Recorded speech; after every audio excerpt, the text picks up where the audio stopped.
It is truly one of the most epic meet and greets, a discussion heard around the world. And it all began with one really awkward icebreaker. Parshash Vayigash told us the time that Pharoah was introduced to Yosef's father Yaakov. Pharoah sees the great sage and says to him, "How old are you?" I kind of picture like an old man with a white beard. Obviously something mystical and deep, profound was happening. But it all began with, "How old are you?" A rather simple question. But the answer really makes things even a bit more mystifying, dumbfounding, and perplexing. Says Yaakov, "The days of the years of my sojourns have been 130 years. Few and bad have been the days of the years of my life, and they have not reached the lifespan of my forefathers in the days of their sojourns." And then it all ended with a bracha and some well wishes. The answer seems a bit elongated. Why wasn't it just a simple answer that could have sufficed to answer Pharoah's question? I'm 130.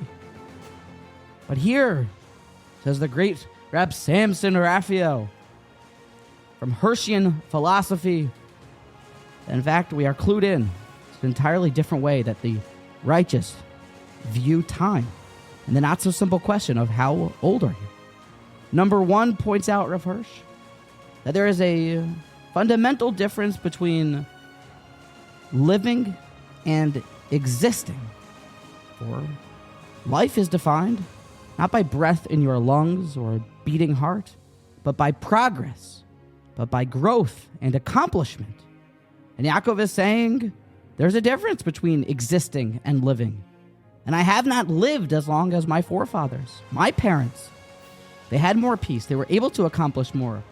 And while Yaakov wholeheartedly accepted all of the constant tribulations and nisyonos he would go through, he still was saying humbly that life is quantified by progress, and I haven't reached the same level of my parents. And further, peeling apart surgically Yaakov's words, Yaakov calls his years by the days of his years of his life. So to the righteous, isn't just one long stint of time, 365 days, 12 months, it's just a year.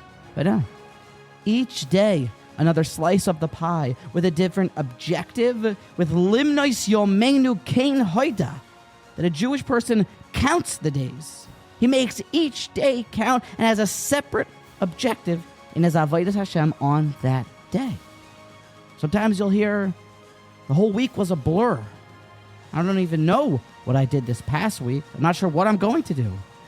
But for the righteous, they wake up with a certain goal in mind, with an objective.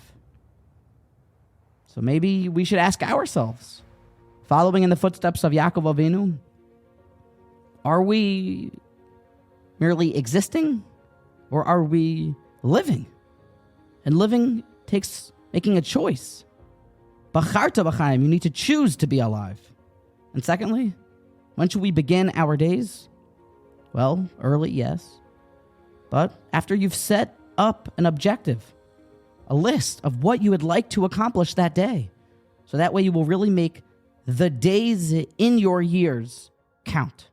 For this is the way that Yaakov Avinu quantifies time and responds to the simple question of, how old are you?